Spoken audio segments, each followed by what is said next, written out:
Many of you may not know Simon Sinek, the British-American author and motivational speaker, but in one of his famous speeches, this man said things that changed the perspective of millions of people.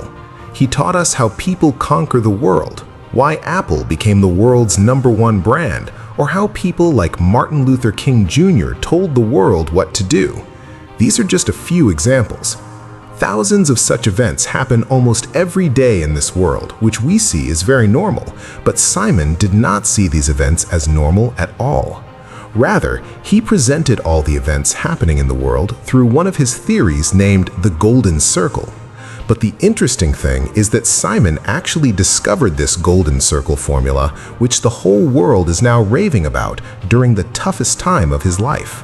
When he was suffering from extreme depression, while searching for a way to save himself, he wrote the theory on a tissue paper. He never imagined that the writings on that tissue paper would one day become one of the most important formulas in the history of the world. And today, from that treasure trove of his experience, we will try to understand the Golden Circle theory. Friends, Simon's theory has 3 parts: what, why, and how. We all know what we do and how we do it, but very few of us know why we actually do the task. On the other hand, Apple knew from the beginning why they wanted to build computers. What was their purpose? Their purpose was to give people something that would change the entire world. And this is why Steve Jobs said, "This is why I started Apple," so that people don't even look back at those old-era computers. That is, Apple knew from the start why they were creating the product. But if they had said, "We make very good computers that are easy to use and look beautiful," then perhaps Steve Jobs' Apple would not have become the Apple of today. That is, people don't just buy your product, they buy the purpose behind why you are creating that product. The main reason behind such decisions is our brain, which actually works in 2 parts. One part understands calculations and logic, and the other part understands emotion, belief, and trust. When we make a decision to buy something, we make that decision because of our emotions. On the other hand, people who speak with logic can never touch people's emotions. This is why you see that even though the price is high, as soon as Apple launches any device, people flock to their stores. The main reason is that Apple doesn't just talk about their features, they talk about their beliefs. When Steve Jobs launched the iPod, instead of talking about its memory or battery life, he said to everyone, "What if you had 1,000 songs in your pocket?" Just that one sentence captured people's emotions. Now let's look at a historical example. We all know the Wright brothers invented the airplane. But have you heard the name Samuel Langley? Samuel had a lot of money, a team of renowned scientists, and government support. Everyone thought Langley would be the first to build an airplane. On the other hand, the Wright brothers had nothing but a bicycle shop and self-confidence. They had no highly degreed scientists on their team, nor did they have enough money. But do you know why the Wright brothers were successful? Because Langley worked only for the name of money. On the other hand, the Wright brothers worked for their dream.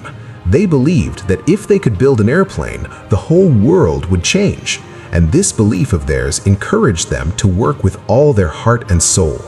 In the end, it turned out that when the Wright brothers succeeded in building the airplane, Langley stopped his work because he didn't have a big purpose. What was big for him was earning fame, and since someone else had done it, Langley had no inspiration left. Now let's talk about learning. A writer named Josh Kaufman brought a great question before everyone.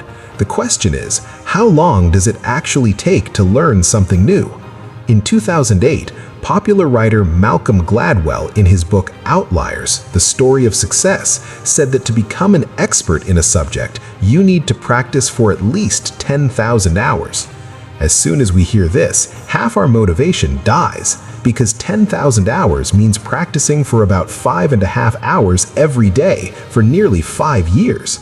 After hearing this, Kaufman himself nearly gave up, but when he started digging a little deeper into this topic, he found another important piece of information. That 10,000 hours rule is actually for those who want to become world-class athletes, where the competition is to be the best of the best. But if we want to learn a hobby or a new skill reasonably well, does it take that much time? The answer is no. Kaufman has shown that it takes only 20 hours for a person to get a decent grasp of a new thing. Yes, you heard right, only 20 hours. However, to utilize these 20 hours, he asks everyone to follow 4 simple steps. First, break down the skill you want to learn into smaller, manageable parts. Then see which among these parts are the most important. You don't need to learn everything. Learn the most important parts first. Second, while learning, don't rely too much on books or videos. Start practicing yourself. When you make mistakes while practicing, try to correct them yourself. Third, when you practice, keep yourself away from everything like mobile phones or TV, because if there are distractions around, it won't be learned in 200 hours, let alone 20. Fourth, follow these rules and practice for at least 20 hours. Kaufman himself surprised everyone by learning to play the ukulele on stage after just 20 hours of practice. A professor named Adam Grant has researched and found that creative people have some strange habits that we usually consider bad habits. But the interesting thing is that these habits help them create new things. For example, many of us think procrastination is laziness, but research has shown that time plays a very important role in creative work. For example, take Leonardo da Vinci. He took about 16 years to finish his famous painting, the Mona Lisa. Actually, putting off a task allows our subconscious mind to play with the idea internally. Another strange study found that people who download and use separate browsers like Chrome or Firefox on their computers and phones are slightly more creative than those who use Internet Explorer or default browsers. And do you know the reason? It's because they don't accept whatever is readily available as the best. Rather, they are always looking for a better option. This courage to challenge the default system makes them different from others. On the other hand, no matter how much we complain about our current situation, our subconscious mind actually prefers to stay in suffering. Why, do you know?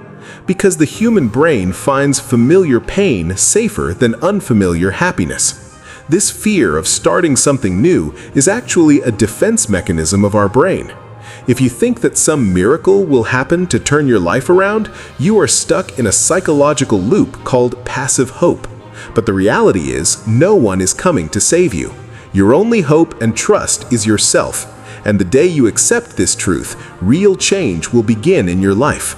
But the terrible thing is, we often sacrifice our own dreams thinking about others. In psychology, this is called people-pleasing. If you want to be good to everyone, then at the end of the day, you will become the worst person to yourself. So from now on, think about yourself a little and live for yourself. And your life will not change as soon as this video ends, but exactly 1 year from today, you will have to regret the decisions you made over the past year. So, lest your life be spent in regret, start while you still have time. Friends, I'm taking your leave here for today.